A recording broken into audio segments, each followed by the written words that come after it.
Time now for Coming In Hot with Brent Wallace, former Ottawa Senator Jason York, and Graham Nichols.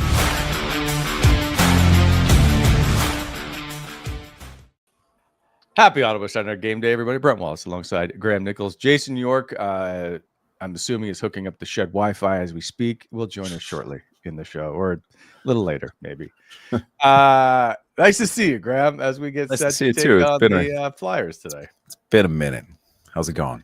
Yeah, Graham and I I hung sleep. out. You feel fresh or what? Had a great night. We'll get to last night. We'll even talk to James Duthie about it because he was the MC of our event that we went to last night. He's going to join us later in the show. He's in need of some pocket change, so he wrote another book. So hoping to help contribute to his monetary fund. So I read 2 of the chapters because they kind of sort of pertain to the Ottawa Senators. Like we talked to Sam Gagne. We've had him on the pod before. I've talked to him for articles, and Duthie talks about his 8-point night, and that was one of the chapters in the book. And then there's also a chapter on Brady and the hijinks. It's actually the first chapter of the book. So it's there is some Sens content in there. So it's good. There will. And so we'll ask him about it because he doesn't waste any time. Gets right into it with Brady Tkachuk and Claude Giroux. So that's all coming. The book is Certified Beauties. Did you get him to sign your copy? So yes, I did. It's funny you say that. We'll just save it. I'm going to save it. This show is always brought to you by Bet365. Lots going on. Oh, also we have before I forget. I got some Gavin calendars. I told you we'll give them away. So we'll end up with a question later in the show. And then I'm not giving them away until next week. I'm going to let people who don't catch the show live have a chance to lay claim to these as well. So I just noticed you have James' book over your right shoulder. That's the first book. Oh, that's the first one? I thought it was. Okay. Yeah. No, that's it's just called Beauties. And then he went to Certified Beauties. There you go. Yeah. So okay, let's get to this. The Ottawa Senators will take on the Philadelphia Flyers. Gonna be a banger. Philadelphia 1-1 on the road to start the season. We'll take that as a positive. They're like middle of the pack, right? There's not a lot that stands out. So we'll see. I think they've lost 3 of 4 or 4 or 5. Not a particularly strong team, but Ottawa had that 1 week where they didn't have a lot of quality, strong opponents, and they didn't run the table either. So, would you say that this has to be a must-win game, or this is as close to? Wow! I know you hate saying that in the early going. I know you hate saying that in the early goings of the season because there is so much hockey left to play. But like, doesn't this team have to get off the mat at some point and show you something? Jake, we need a poll if you can do it in the chat. Is this a must-win game? Yes or no? Yes, they need to show me something. I 100% agree with you that the team that we saw end that season last year with very minimal change is not the same team we see now. With or without Brady Tkachuk, that part doesn't matter because you can see that they're not playing the way they're used to playing. We've heard sloppy, wrong side of the puck, risky, like all that stuff. So as must win is kind of, I think they're 2 points out of a playoff spot. They're 15th in the Eastern Conference. I do understand your point, though. I guess like looking at the schedule too. Sorry, Wally, but like looking at the schedule too. I know like Washington's on Saturday. You have Boston, Chicago, and Calgary next week. Like not strong opponents, per se. So there is opportunity to gain more points towards the end of the month. But I just feel like they have to right the ship a little bit. I agree. So Brady causes a huge void in that lineup without question. So there's a poll up right now in our chat. Please answer because I want to prove that Graham's wrong, which is usually the case here. And so far, it's 86% must win. Damn it. Finger on the pulse, baby. Yes, going 20 games without Brady in the lineup and the way they're playing now is a definite concern. So I'm on the fence with your must win. So here's a question for you then. They played 6-7 games now. Brady is going to miss 26 games or so, over 8 weeks. Yeah. What ideally, like, Do you think like 500, if the team could be 500 up until that point where Brady returns, is that kind of like the benchmark where this team should be? Is that like where you envision them being when he gets back in the best case scenario? Oh, where I don't think they're going to be 500. You don't think so? No? What on earth right now makes you think that they're a 500 hockey team with the way they're playing? I understand. So we can go through the analytics, say that they're fifth in goals expected, right? That their offense is clicking along. Their power play, once again, is good. I think it's 8th overall in the league. But they can't defend. They can't stop this penalty kill. They can't keep pucks out of their net. And if you can't score on certain nights, you lose. And that's my concern. So I don't know that they could be 500, but the way that they're playing the game, regardless of Travis Green telling me that they're really good 5-on-5. Let's welcome into the show Jason York as he joins us. Look at that. The shed. Yorkie, what's going on? What did I miss, boys? I missed the chit chat. No, Graham just called this a must-win game. You think so? I think it's about as close as it can get without it being one. Now, Yorkie, let me just tell you, in the chat, we have a poll, and it's 87%. Yes, this is a must-win game. Well, didn't you sound the panic button over the weekend? I thought I thought I could hear it going from Stittsville. I haven't hit the button, but I do have it standing by. It is ready. The glass case has been. It has been removed from the secret It has box. been taken out. At home versus Philly. Who do they got next, guys? Who's after this? Washington on Saturday. In Washington. Be a tough one. But next week is weak opponents. It's Boston, Calgary, and Chicago. I know. They've had so many shitty starts and come back. Isn't it usually November their bad month? Yes. They're just getting a head start on it. Well, I would think if it's a must win if you want the morale in the dressing room to be positive. If they lose it, they're not done or anything. Like it's just, but it's an. Can't they play game. really? Can they not just play really well? I can take a 2-1 loss or 3-2. Yeah, if they play really well. If you see signs of improvement. The problem is you can't take the moral victories right now because there's too many teams winning that are not supposed to be winning. Like I watched Montreal last night. They won again. Yep. Detroit got off to that hot start. Like there's so many. It's the way the NHL is now. It's so hard to make the playoffs. Well, so you guys remember every year we always go, well, if they had gotten those points in November or whatever, I feel like they've lost 3 points easily that they should have had already. And that's my concern. I think they're going to I'm not worried about tonight's game if I'm a Sens fan. I think there's some really good signs from last game. Like they started playing the right way. But not a 60-minute game the right way. Yeah. I like yeah.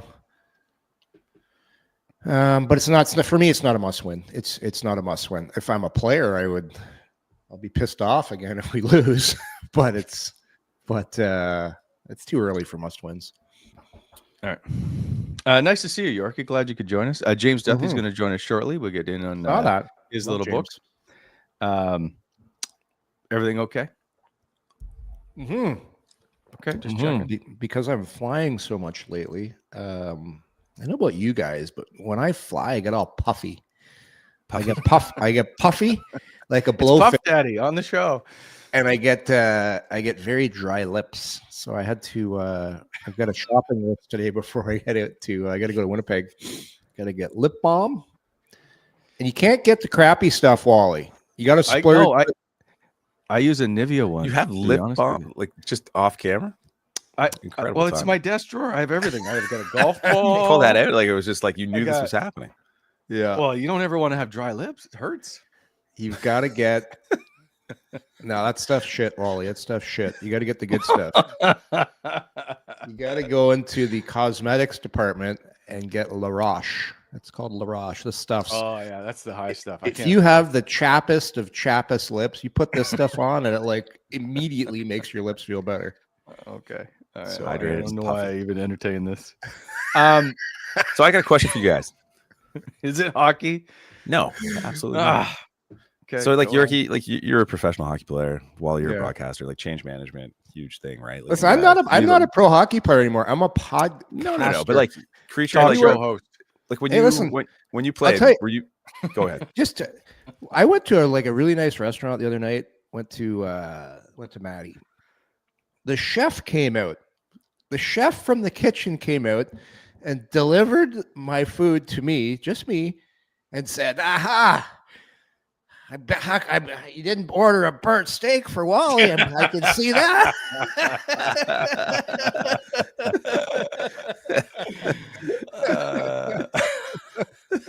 Like every time we go out, something's brought up at the pod.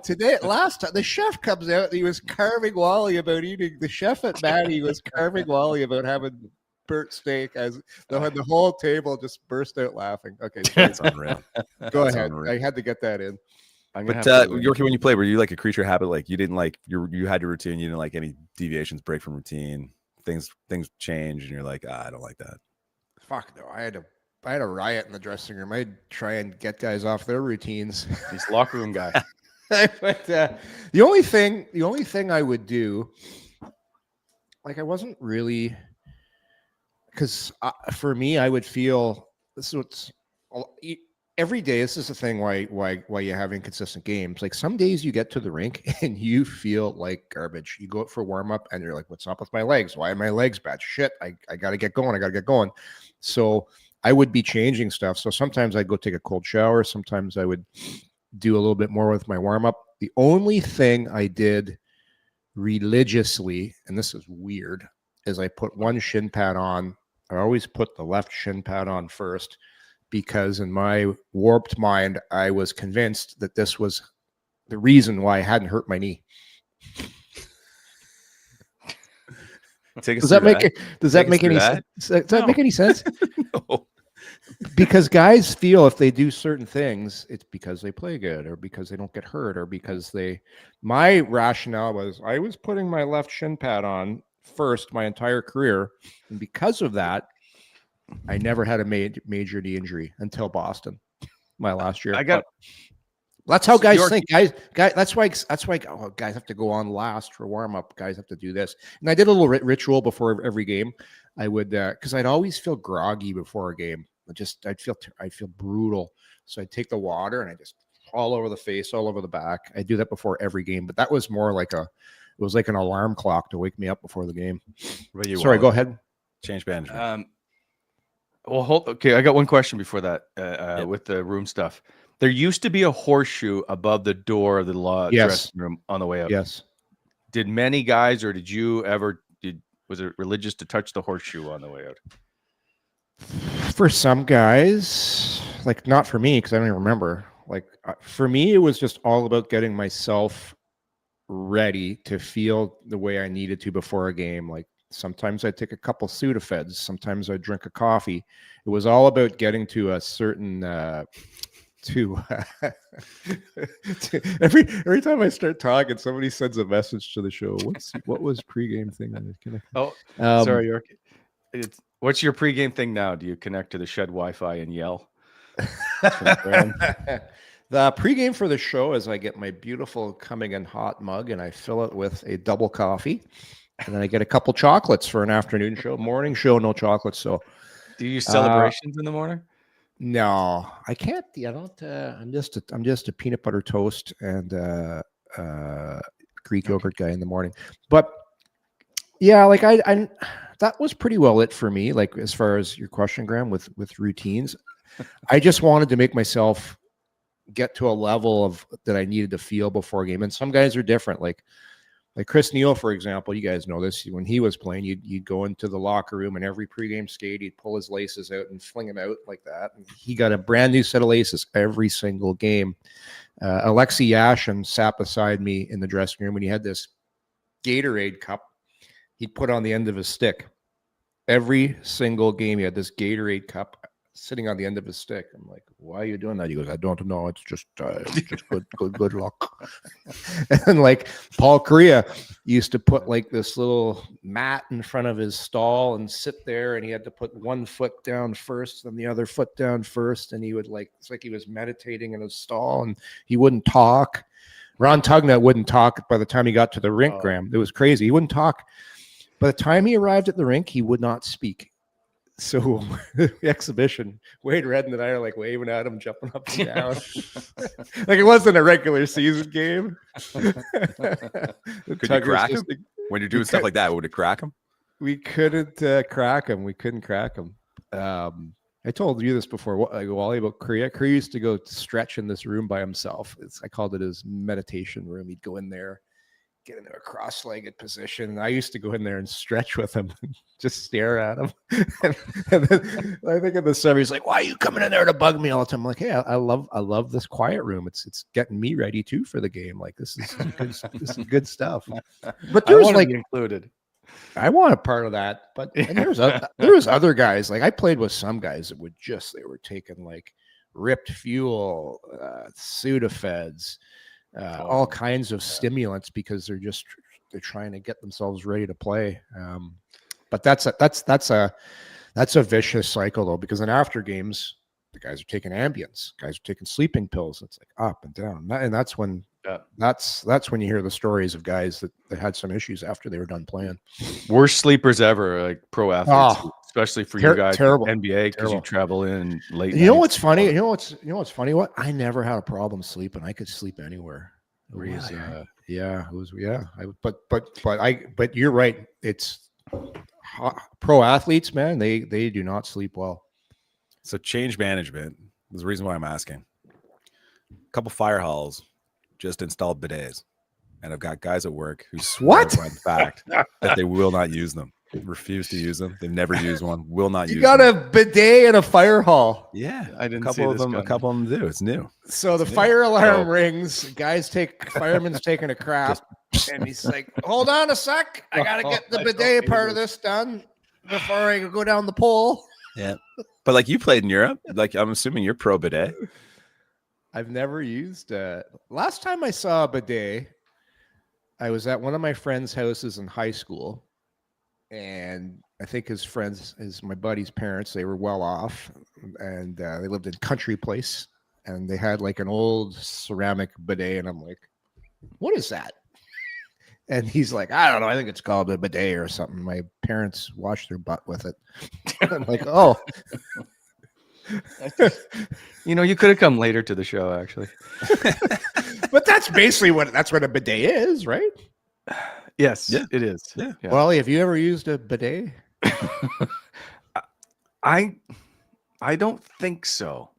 See, all I can picture. You don't remember? Well, I've been to Europe, but I'm like, I can't.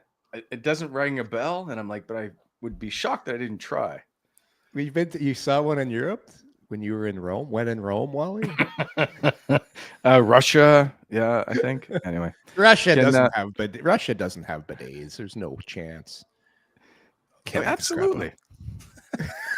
They're great though. Like, so I will say, like, we have one at our house. We're on a septic tank at home, and it just cuts down the volume of toilet paper like crazy, and I love it. Okay, it's great. So it's a water saving thing with it. Well, it's not a water saving. It's like a paper. Like you're not filling your tank with paper. It saves you quite a bit over the cost of a year, so you don't have to pump it out as frequently. Okay. And it keeps you cleaner. You know what? It keeps you cleaner. That is a good point. Like you'd think today with all the look at Wally.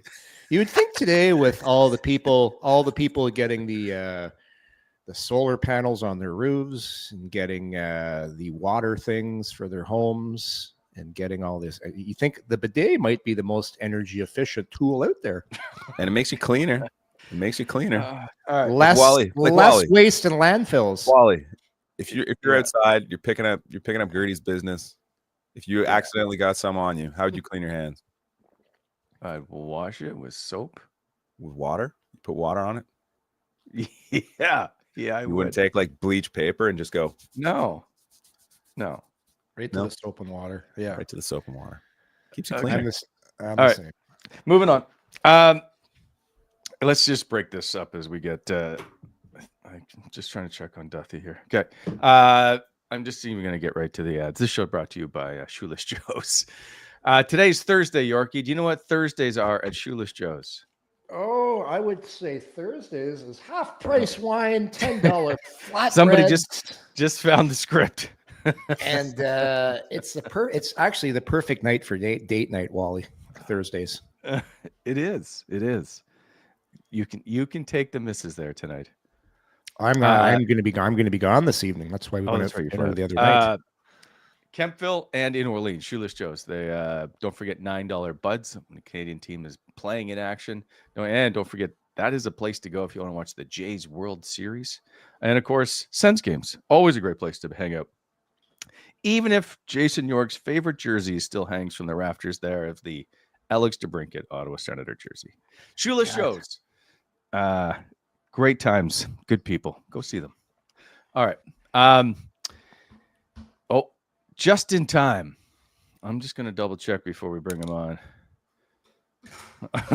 There you go. Okay, bring on Jimmy. He looks good. Jimmy. Is this the way, or you want me this way? No. Or you want me sideways? No, the other way. Like, yeah, here we go. Look at this. Coming in hot. I am actually. Look at this. I'm in a I don't know, like a voice booth at CTV Ottawa here. This is yours. This is professional. Yeah, sorry. Now you can't see my hip. This is embarrassing. Okay, this way. I got it. Hey, James. How are you? I feel, with this technology stuff, when I'm doing all these things and everybody's on something different, it's like Zoom or meetings. And I feel honestly like my dad, like a 90-year-old person trying to do these things properly.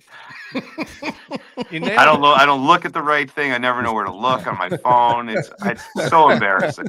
It's like I saw him. We hung out last night as James. We'll get to that in a sec. James emceed an event. I'm like, do you have headphones? No. I'm like, okay, can you turn your phone sideways? Let me know. Tell me, send me a text and let me know what you need. Yeah. Wow. Okay. Wally, I was wondering why we got James on the show. So you met up with James last night. So how long did it take you, James, before Wally got over the small talk to ask you to come on the show? That actually was his first line. Right before hello. Shameless. It's actually me that was begging. You know how when you're doing the book promotions, it's you just have to be completely shameless. Oh yeah. You have another. This is your second one. What? Right? What do you think? I just came on to see you, Yorkie? I thought so. The old Ottawa connection. Ottawa guys stick together. Yeah. No, honestly, with the book thing, and thanks for holding it up there, Wally. I was just saying this. I'm happy to obviously do the book promotion stuff and do the little book tour and everything. But I think I said this to Wally last night. I feel like I'm just bugging people. You know what I mean? Like you have to, the publisher obviously wants you to post on social media and stuff all the time. Somebody's just trying to get in the suite. I hope I'm not stopping somebody from doing their radio program right now. Somebody's at the door. Yeah. There's breaking news. Hold on. Do you need to do something? Do you need to do something in here? Okay. How long do you got? I wasn't sure. I'm just doing Brent Wallace's podcast. You want to come on? Oh, it's okay. Here, come on and say hi. Oh, okay. Sorry. Do you have to do radio like right now? Hi. Hi. Say this. Yeah. Say. Sorry. Yeah. Did I get it? It's like those deadlines. Yeah. Sorry. Hey, Melissa. Nice. Nice to see I got a couple minutes. You have a couple minutes. Okay. Yeah. I'm sorry. I'll come back in 10. Right, here I am. I'm back again. Frame myself. Sorry. What I was trying to say was, you got to put out tweet after tweet that I'm going to be on this show and on that show, and hey, I'm going to be doing this book signing here. And frankly, I would have muted myself like about a month ago. So it's a weird feeling because you want to sell your book, and I think it's a great book, and people are going to love it. But I do feel like I'm just constantly being a pain in the ass to people. I will say, James, as soon as I saw that you had the book coming out, I reached out and said, we want you on the show to talk about it. So yeah. Speaking of which, Certified Beauties, the other one, you can't see it as much. It's over my shoulder as the first one. I read a couple of chapters last night when we got home with my free copy. That's doubly signed. That's right. Is it so? One thing before we get into the actual stories, one thing about these stories that I really like and is that they're short. So Yeah. it's just short stories. Like it's not drawn out, whatever. So you can quickly get through stuff. And I actually, Right. in my short time frame, I love just the quick stories in these. So the book is excellent. You start right away with Brady Tkachuk and Right. Claude Giroux's story. I don't know how. I Right. don't want to ruin the book. Right. So we can leave out the last part, which is the little cliffhanger at the end. But do you want to share? And how do you find these stories? First of all, when you say the shortness, that is on purpose. Like I write the way that I would like to read. I do not have a long attention span. I don't read a ton of long books. My wife always says I'm the only guy who's written more books than he's read. But I'm not ashamed in saying that this is bathroom reading, right? That you can. I want something that can entertain me for 5 minutes, and then I can put it aside. And there's 50 different chapters. You could pick it up 3 weeks later and use the book as a coaster in between. It doesn't matter. But so that's the way. And I want to have stories that are surprise me every page. So I want a stupid story, a funny story, and then maybe it's a serious story on the next page. And you kind of never know what you're going to get. Forrest Gump, life is a box of chocolates kind of thing. So as far as gathering the stories, Wally, I just, I either I might have heard about a story maybe through the Okay, grapevine. let me put it to you this way, James. Yeah. So in the second chapter, it's a beer league story. Involves Leon Yeah. Draisaitl and Connor McDavid. Yeah. How do you find out about this story, and how do you track down the beer league guy?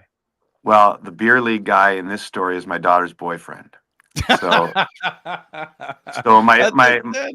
I'll tell that story really quickly because I don't mind telling it. That my daughter's boyfriend's a good hockey player. He plays for Nipissing University, and he plays in a beer league up where I live in Aurora, Newmarket, which is a really quality beer league. Like there's some college players and some prospects in this league.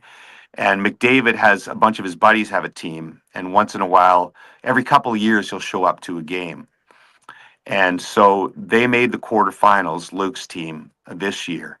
And it was my daughter who texted me and said, Luke's playing against McDavid tonight. And when they came home later, he told me the story. And I said, I think I might put this in the book. Yeah. So they're out having beers in the parking lot, as you would do before beer league, getting ready to play their quarterfinal. And they know they're playing McDavid's buddy's team. Yeah. But they don't figure McDavid had this is a Tuesday night. McDavid got married on Saturday. This is last summer. And so they don't think he's going to show up. So they're sitting there having their beer. All of a sudden, an SUV pulls into the parking lot, and McDavid gets out. And they're like, oh holy crap. And then the passenger door opens, and Draisaitl gets out. Oh. And now they're like, oh, my God. Right? And I also tell the story of the goalie on this team who I think is at Harvard this year, just a kid.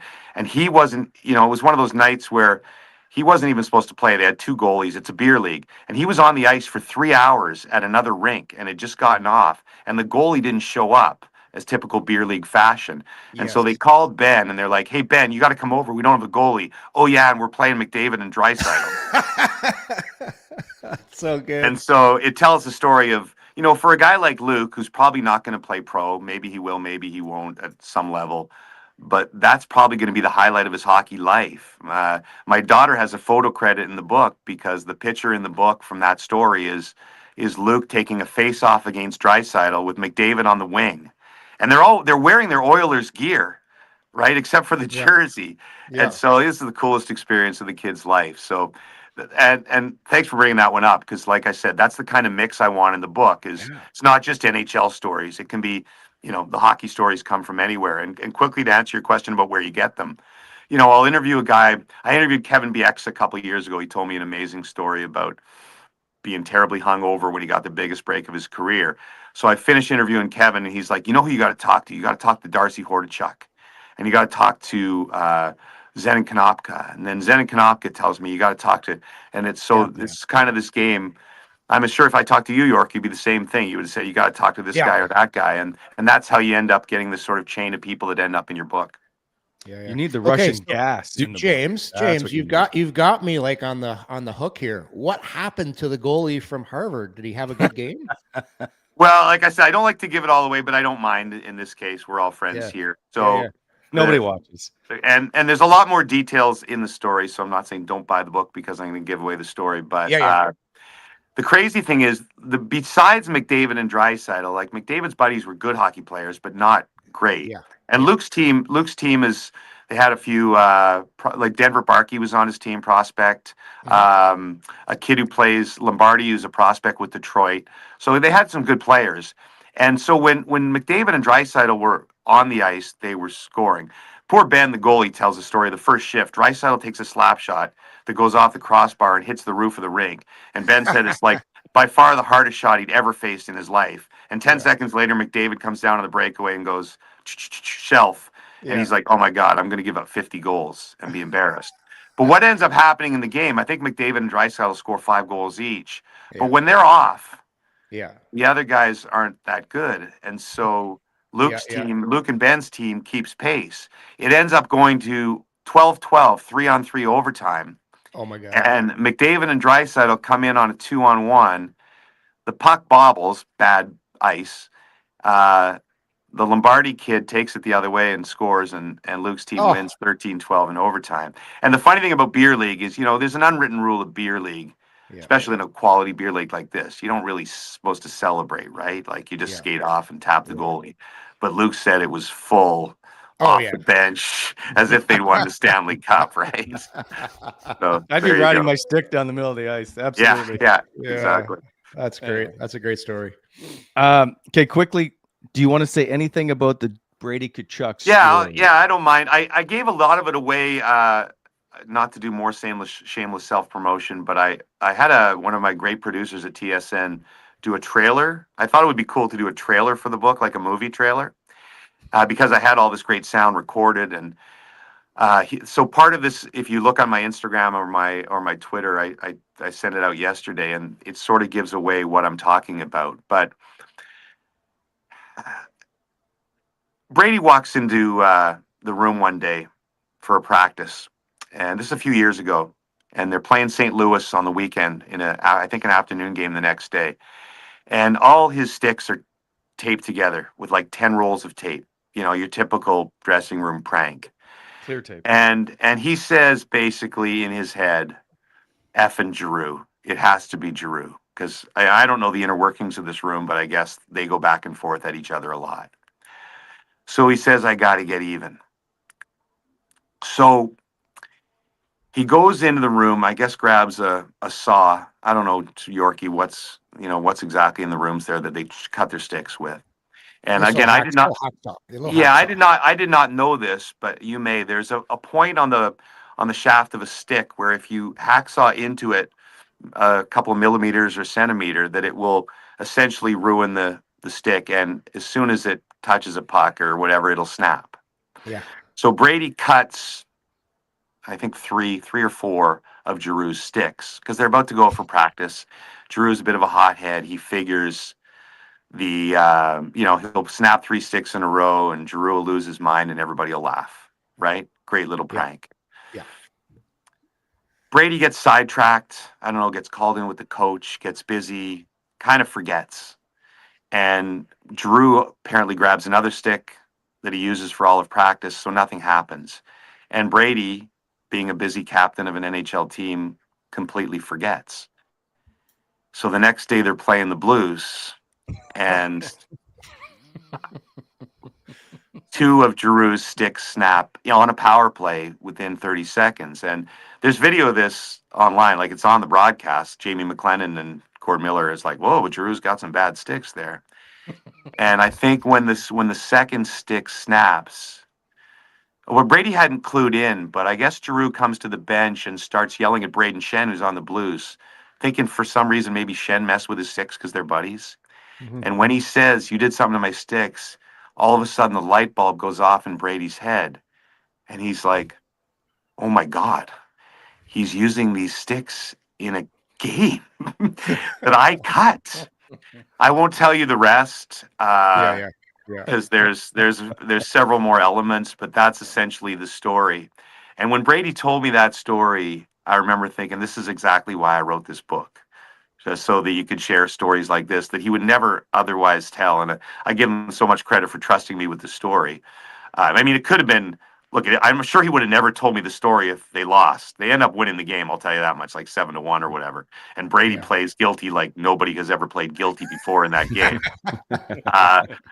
But that would have been. Imagine the scandal if they lost a game and missed out on a playoff spot because of something like that. So harmless fun. But so the book is full of stories like that where.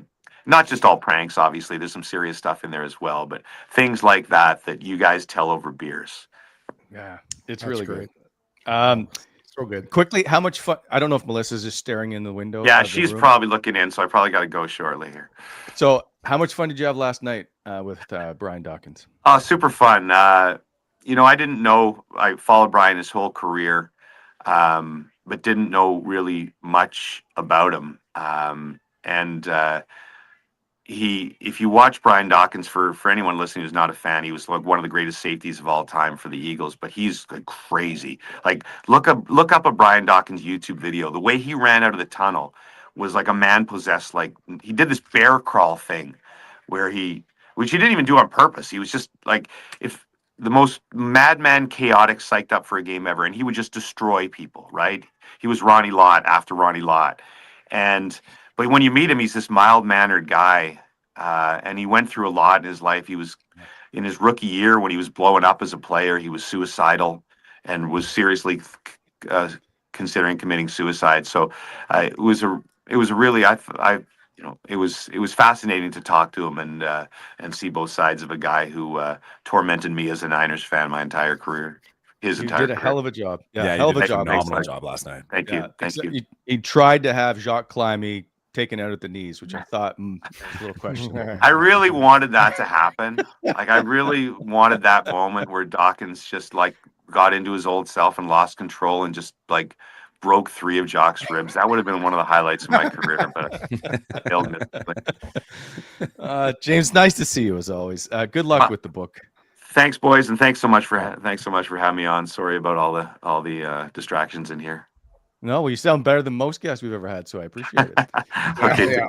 take it easy, guys. Hi, James. James Duthie, host of That's good stuff. That's good stuff. TSN.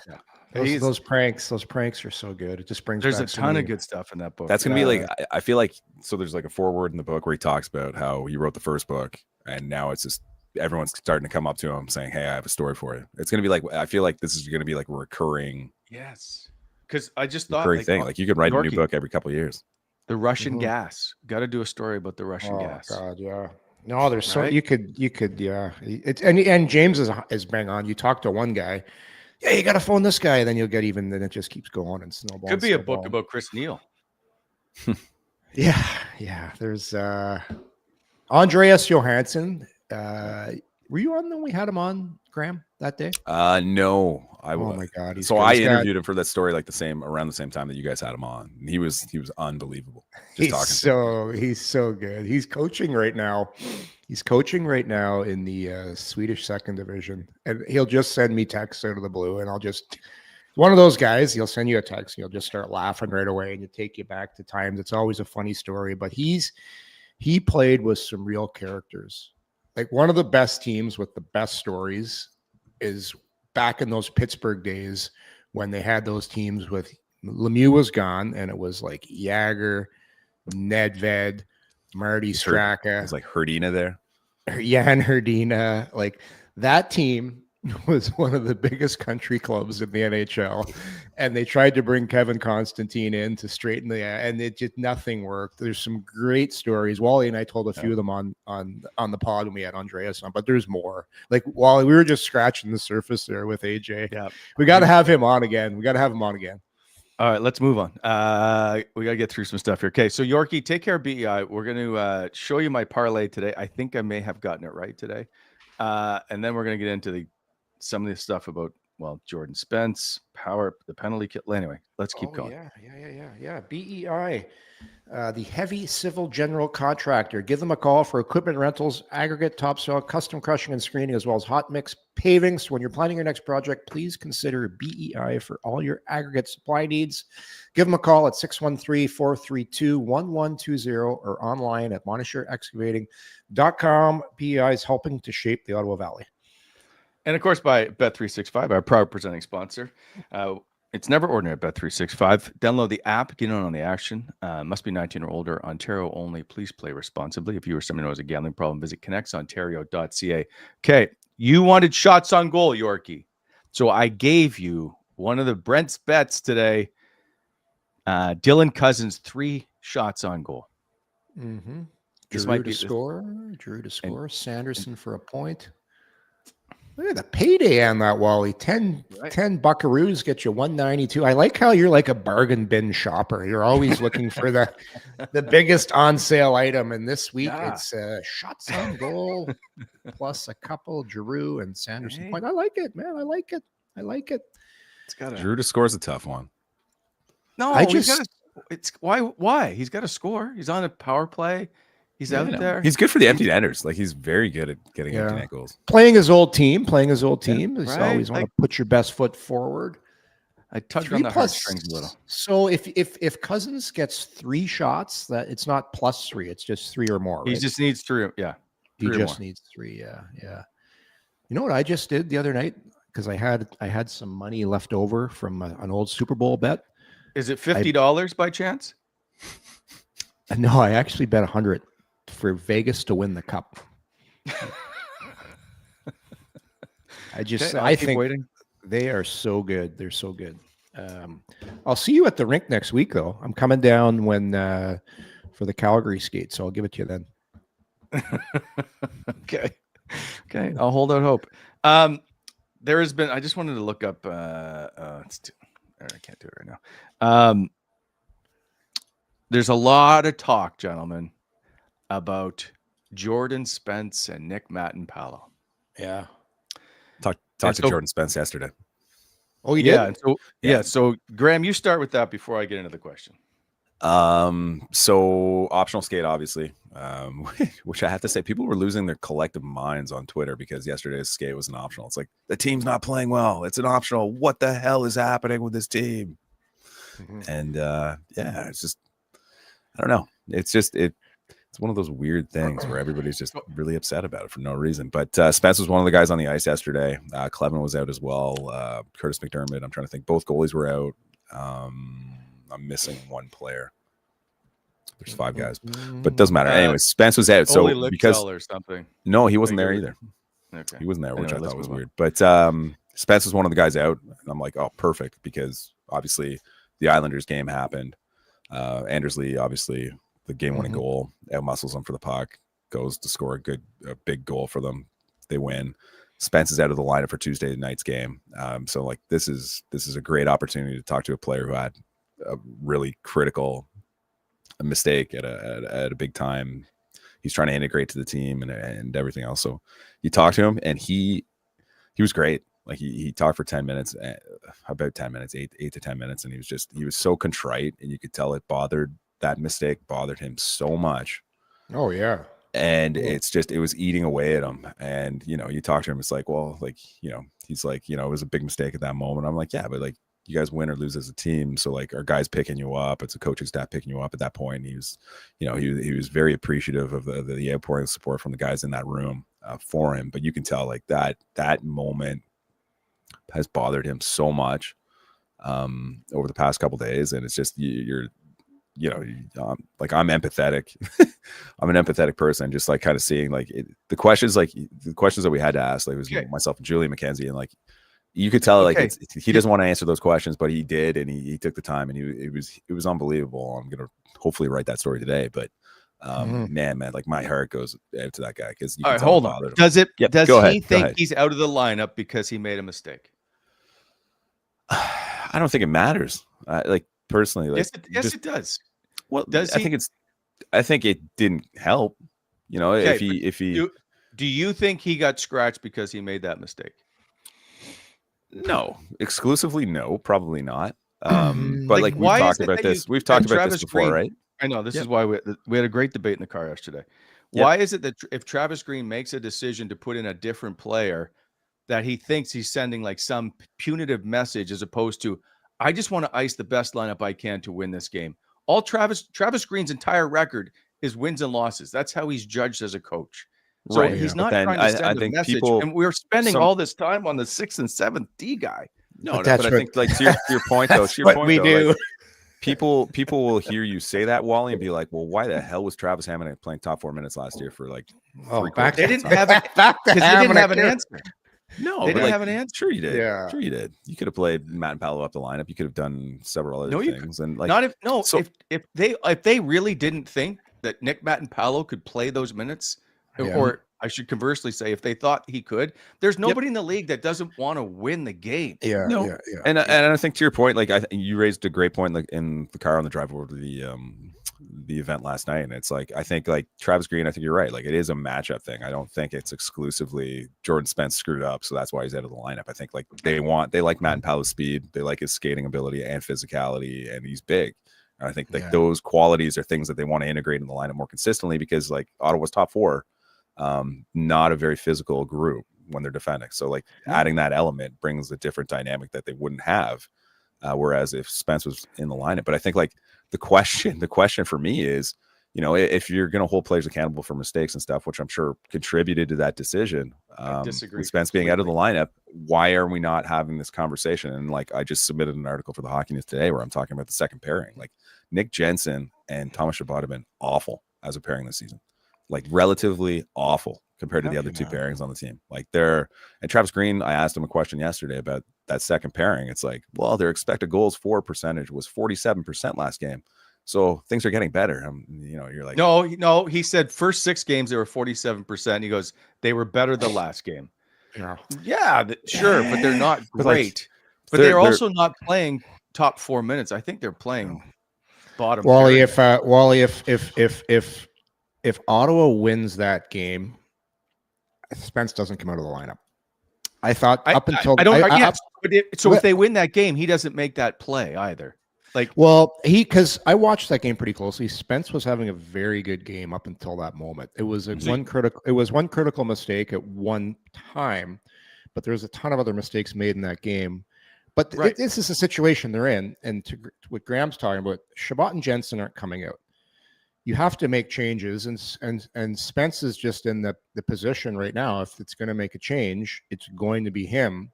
And you want to get Matt and Paolo back in, and coaches are always looking for a reason.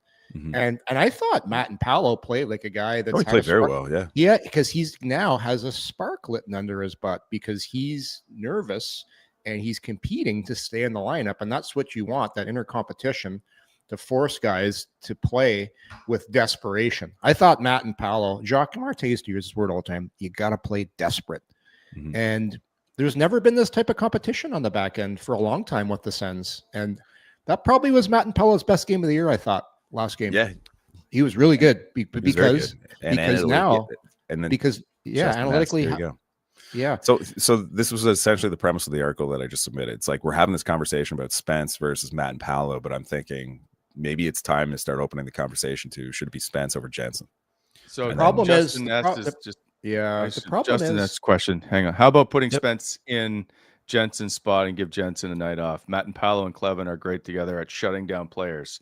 Thoughts? Mm-hmm. Yeah. And that was the premise of my article. Maybe that is a question that I think warrants attention. Like if you're talking about load management, and Wally, like we had this conversation in the car last night, like, you know, and on the pod recently this week, is this version of Jensen going to get better, like physically? Like I think, like, you know, he's healthy, he's pain-free, but is this a situation where it's going to take time for him to get back to a level of comfort? Because you look at, like, obviously the Senators have way more biometric data on Nick Jensen than what is publicly available online. But like you look at the NHL Edge data from where Jensen's skating was last year to this year, it's not as good. But again, we're talking about a very small sample size of data as well. So it's like, if Jensen's not at that same level, is he going to progress to that? How long is that going to take if it does? And is this a situation where it might be better just to rest him up and like load management, because it's going to take time? Like that's a major surgery. Patrick Kane, it took time for him to get back and start playing at a high level again with Detroit. So, I'm not asking this question to defend it. I'm just asking the question. Yeah, because we've used this before. Is Nick Jensen at 80% better than having both Matt and Paolo and Spence on the blue line? Right. And I think, like, I know everybody talks about the analytics of Spence and he's kind of like that darling player. But I think like we have to keep in mind he plays insulated minutes on the third pairing. Like he's not necessarily playing against the opposition's best. Like Jake Sanderson and Artem Zub, when they're above like 50% in shot and goal data, that is exponentially more impressive because they're facing the best guys every night. If they can tilt the ice in their favor when they're playing the best, that's a great sign. It's great that a third pairing can do that in insulated minutes, but it's context that you have to keep in mind as well. Yeah. I think with Jensen, like if it takes a while to get back from what the surgery and what he went through with his body. Remember when we had him on the pod? It's like you're learning to trust your body again to do the things that you used to be able to do. If you start scratching him and doing this, here's the question you got to ask yourself. Are the Senators, when the Senators are at their absolute best, is it with a Jensen the way he played last year or with a Jordan Spence? Well, the answer is easy. It's with a Jensen the way he played last year. So how do you get Jensen back to playing the way he was last year? It's reps, it's playing. So if you start scratching him and doing and instead of Matt and Powell, you're making the team weaker, because sooner or later the hope is he's going to get back to the way he was playing, and that's with reps and confidence. You start taking him out, and then all of a sudden that player starts to doubt himself.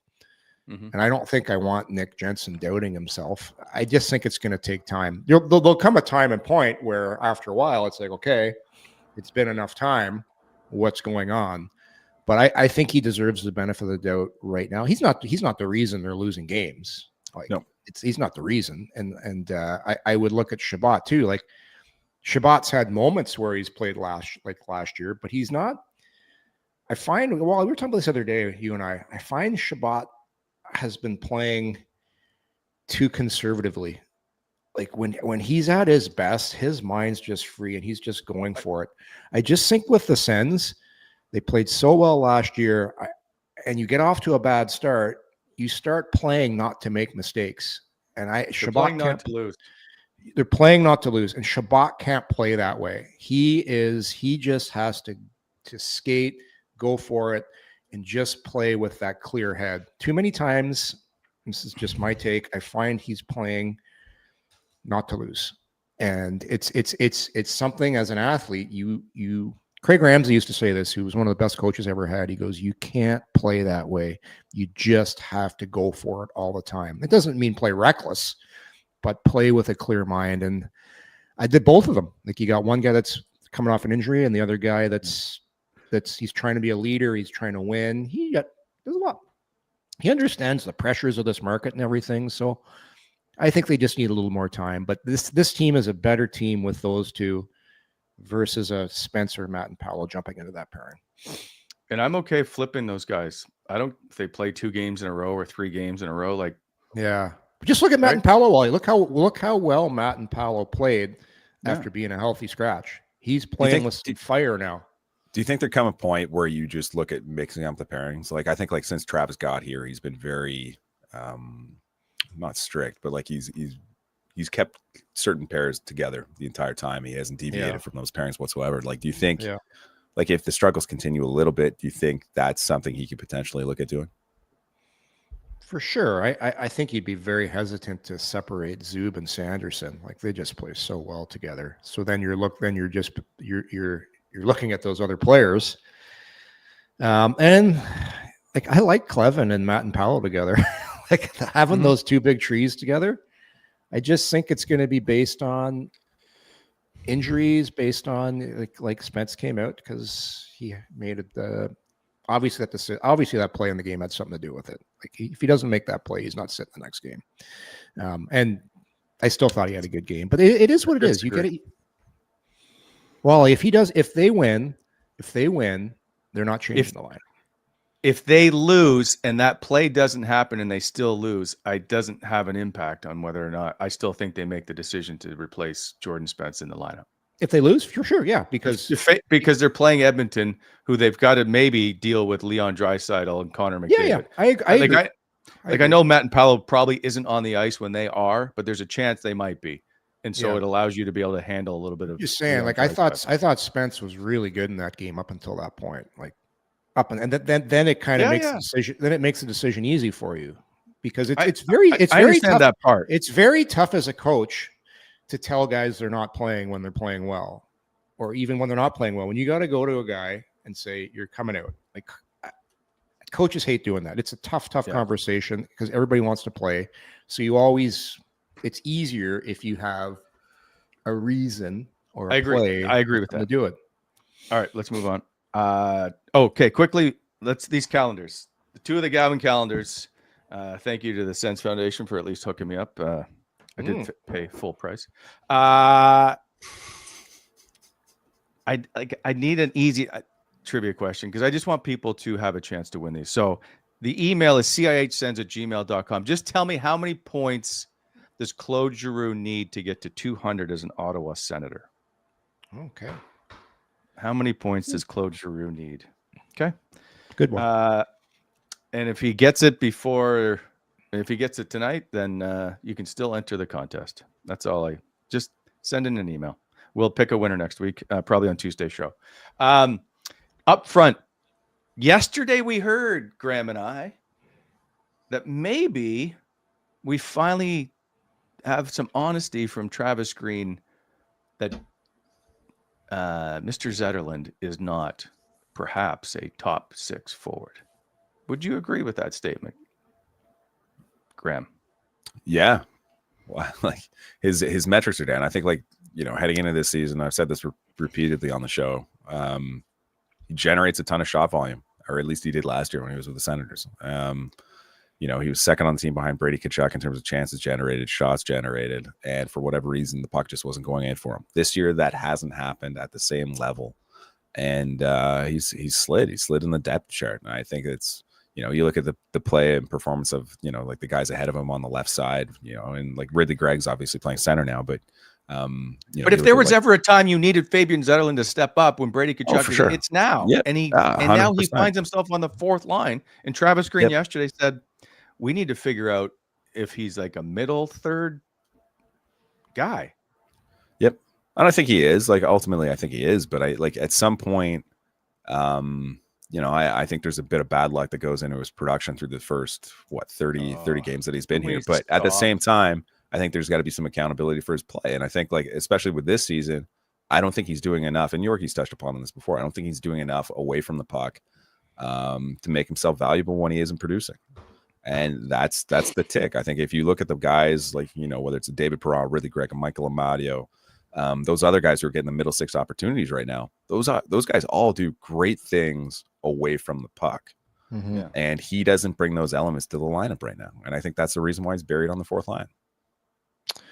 Well, if you look at the Sens lineup and you go through all the players, you got to ask yourself the question: is Zetterlund a better player than Batherson? No, he's not. Is he a better player than Michael Amadio? No, he's not. Is he better than Stützle? No, he's not. Is he better than Giroux? No, he's not. And now, hold on. Before people would have, you started the season saying that Michael Amadio is better than Fabian Zetterlund, people would have laughed at you. So the expectation was I've always said that. I'm just telling you, people think that Fabian Zetterlund should be. He's being paid as a top 6 forward. He should be in that spot ahead of Michael Amadio. With all due respect to the favorite and the greatest player you've ever seen play. The problem is hockey's just not all about scoring. Especially the way the Senators have success, it's by making smart plays with the puck. And I don't think Zetterlund's made terrible plays with the puck. I think he works really hard, and he back checks extremely hard, and he doesn't take shortcuts. It's just, I'll give you an example. There's certain plays, like, you remember that Batherson play last game that led to the play he made on the boards when he got the puck and he shielded it and he held the defenseman away and he poked it over. I think it was over to Cousins, and Cousins scored. I forget who scored, but because Batherson's 6'3", he's got a reach. Like, he's able to make that play. Like, Zetterlund's not capable of making that play because he doesn't have that reach. What he does have is a shot, and he's got some speed. He works hard, and he's scored before on bad teams. I thought there was a chance he could have some chemistry with Stützle because Stützle is that good.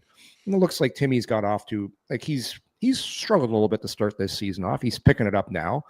So it was kind of not the perfect storm for to try those two together. Who knows? It could work later on in the year. But yeah, Zetterlund, to me, the book's still open on him. It's opened, but then I'm like, okay, he's not that young. Like he's not that young. Like he's a 98. So you kind of are what you are by that age. So I still want to see more. I just think that the timing for putting those two together, Stützle was kind of fighting a little bit. Zetterlund was feeling the pressure. It didn't work. You change it up. It's a long season. He could get another opportunity again, but right now I don't mind him on the fourth line. Like I thought he's playing pretty good. Works hard. He is, but he's not being paid as a fourth line player. No, he's got to play his way off, right? He's got to play his way off. He's got to play his way off. He was given. So anyway, Levi Marilainen's been recalled. Not a surprise. We knew that was likely going to happen today. Matt Sogard return. Jake, can we put up here are the pairings of the first line for the Senators this season? Fabian Zetterlund had the first 4 games. Yeah. On the right side, but he didn't get anything done, Yorkie. And look they've now had 5 different players play on that right side. Nobody, I'll give to his defense, nobody was really getting anything done to start the year off. Like it was a tough start for everybody.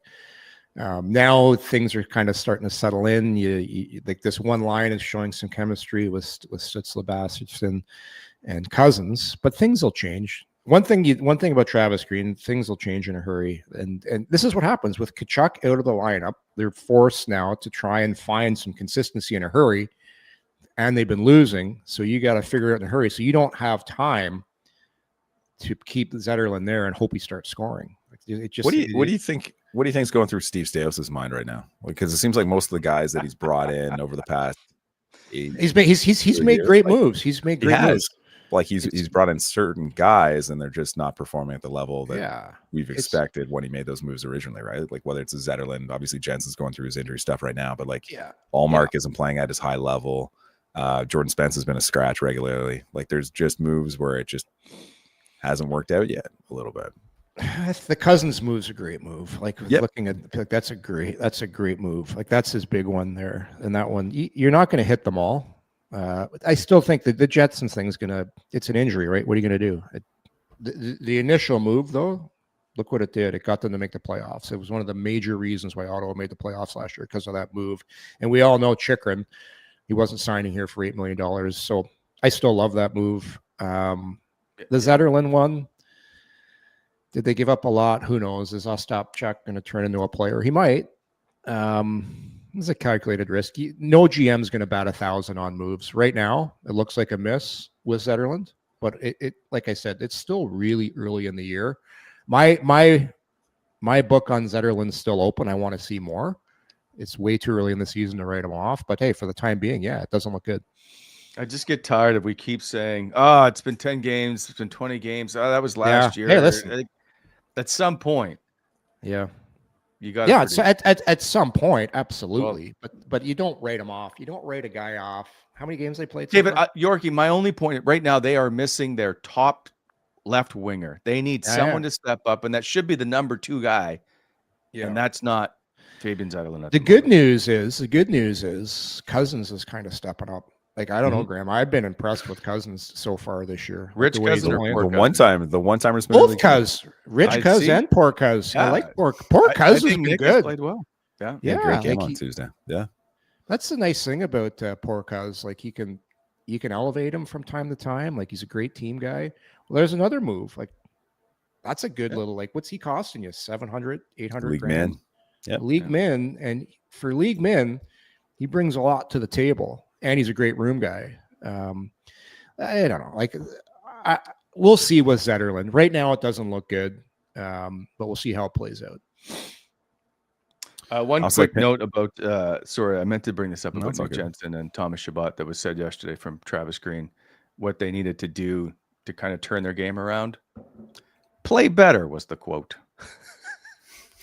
Play better. It's like you want to follow up and just say like, what do you mean? And like, he gave you that answer originally because he doesn't want to expand on it. I whatsoever. think you asked the question.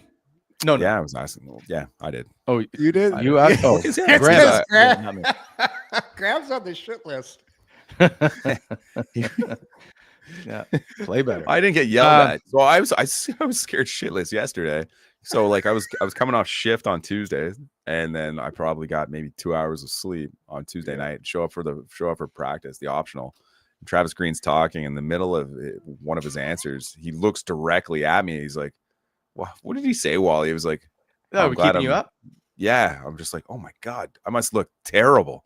Anyways, then Graham Creech is sitting beside me, and like he's like, "How you doing, G?" I'm like, "Oh man, I'm a zombie right now. I didn't get any rest, and I'm here on no sleep. I'm on fumes right now." So he thinks the Green's talking to me, and his face is just like, "Oh my god!" And it turned out it was Alex Adams behind me. I didn't realize he was sitting right behind me. He let out a big yawn behind me, and meanwhile Green's looking at me. Are you? Did I hear Creature's calling you G? He's recycled. Yeah. The nickname. He's recycled the nickname. Yeah, he has. I find it always weird when the two of us are in a room and someone says Graham, and both of us are like, "There's never two Grahams in a room," so it's just. Oh, that's right, Graham. That's weird. Graham and Graham. Yeah. Finally, the PK. Here are the numbers on the PK as we. It's bad, Ottawa, Wally. It's really bad. Ottawa is.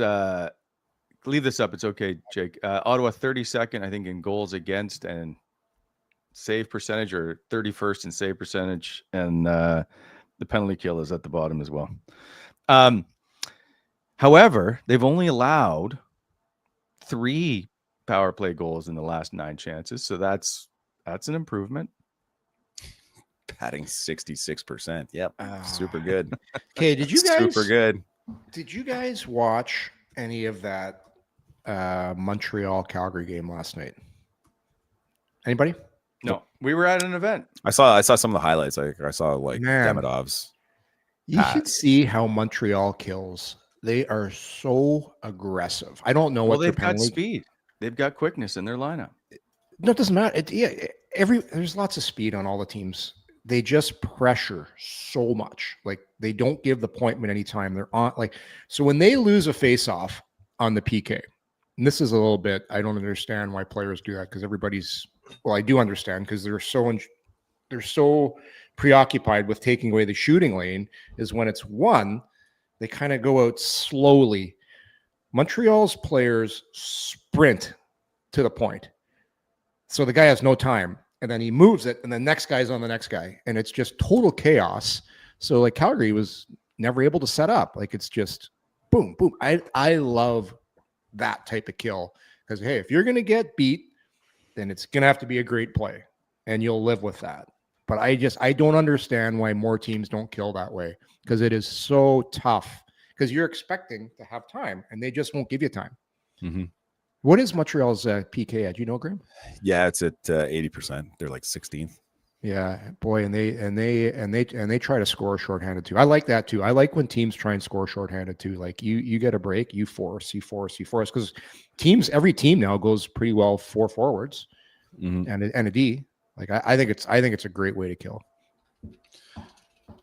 Well, it's tough. Like, so I asked Green about it yesterday. I'm like, like after the Nashville game, he praised the aggressiveness of the unit when they went 6 for 6, and it's like, yeah, how do you explain going from like game to game where it's just you don't have that level of aggressiveness? And he points to it being a process.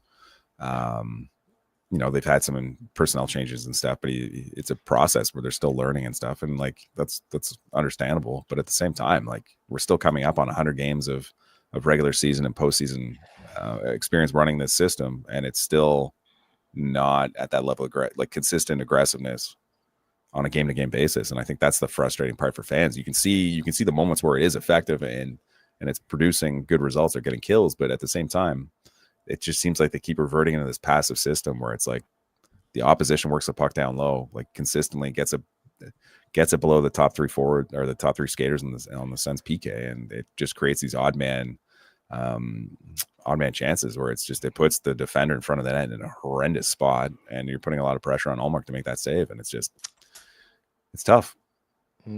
Tough to watch. Goalie has to be your best penalty killer. Yes, he does. Look at that. Putting that in there. Last question before we go. I know we got to get out of here. Sorry. There's a debate that was started in the Edmonton game where someone said that Brady Tkachuk was the best player on the Ottawa Senators. And I thought maybe this is a debate to have. Like, would you argue that Jake Sanderson may be the best player on the Ottawa Senators? And then it morphed into, okay, you can only take one player from this group and build your team. Which player are you taking? What a question. What a question. So are you ignoring like contract, like term, all that stuff? Just one player. You get just one player. Just pluck one player. Talent for talent. Okay. Who you Yorkie, taking, who you Brent? taking? I got to think about this for a sec. This is a toughie. This is a toughie, Wally. Was this in the notes? No. I like This to is keep oh You get my notes? God. Was this in the Wally report? Wow. I'll take Amadio out of the equation here because he's obviously I'd like him on my team. But it's a great question. It's a great question, Graham. It's a great question because if you look, like we all say Brady's a unicorn and that Yeah. Jake Sanderson Yeah. may very well win a Norris Trophy. Like, which Yeah. guy are you taking? because Brady, man, the playoffs, and you want your identity. You want your captain dragging everybody in. We always hear this all the time, right? Dragging the rest of the team into the fight. Mm-hmm. So if you're going to win it all, you need that type of leadership. You need that guy. We saw him at the Four Nations. Brady is a 99, right? And I think Sanderson is a 2002, I believe. 2000. Like, Sanderson's still a pretty young guy, or an 01 maybe. Mhm. So you got the younger defenseman. Man, I might go Sanderson. I might, as much as I like Brady, I might go Sanderson just because I think Sanderson, like, you got him on the ice for so long in a game. He's going to play 25 minutes a night. He's going to play all situations. You need that number 1D, but then you got Stützle.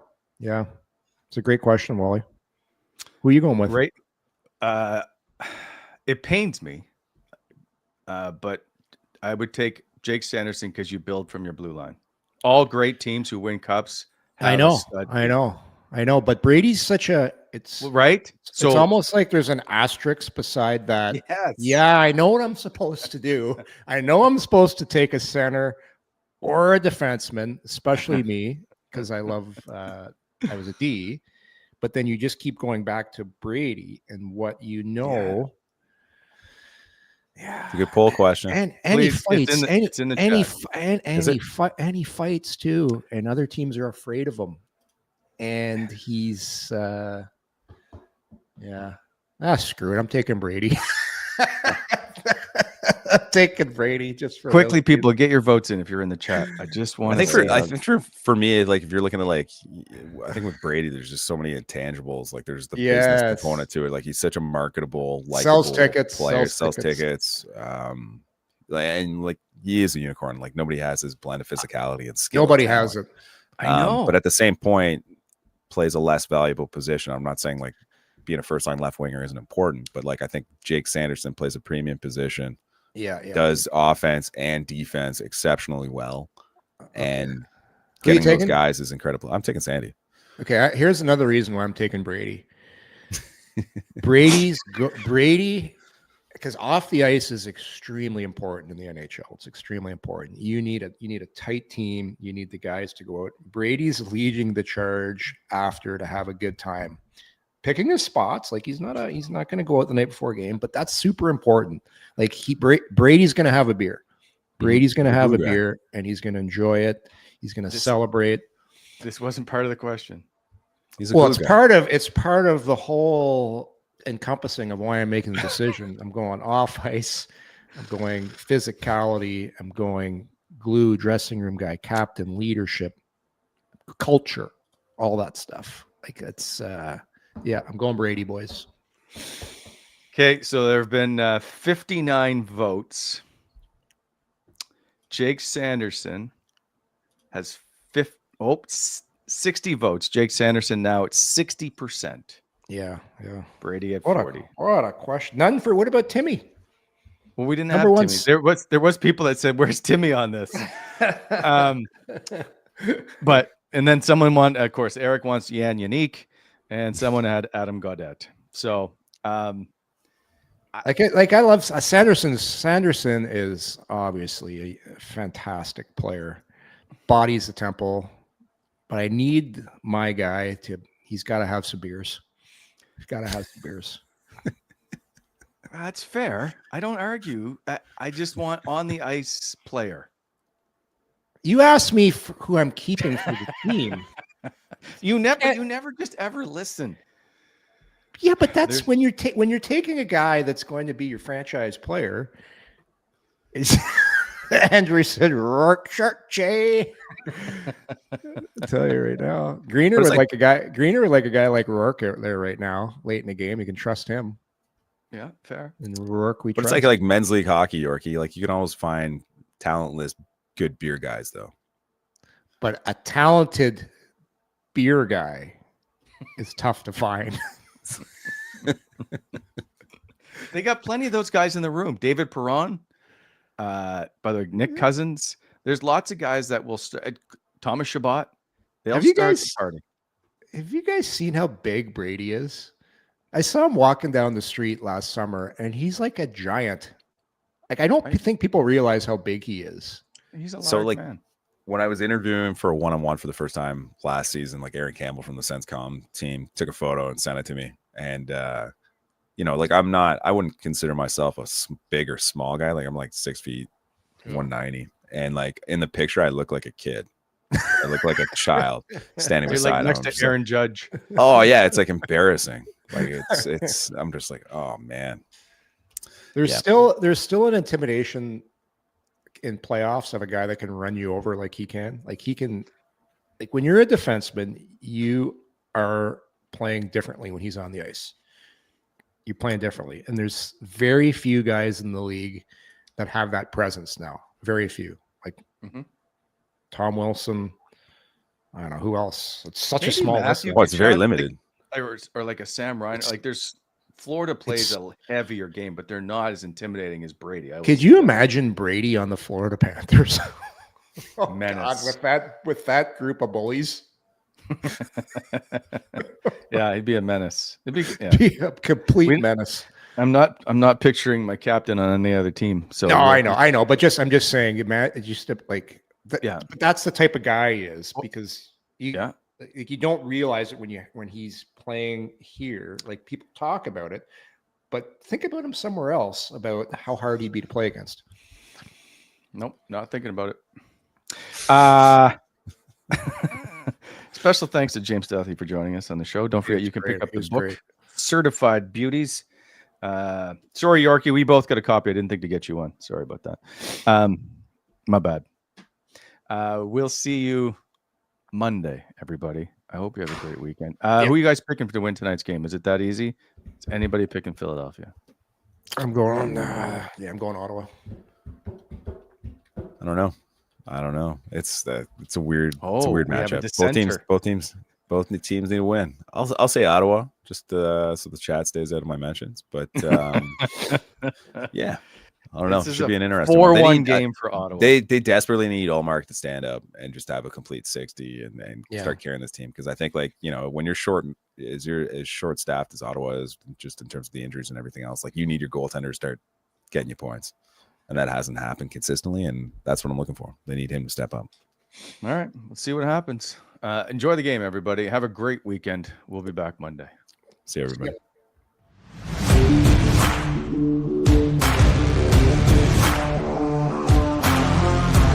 Thanks for tuning in to Coming In Hot.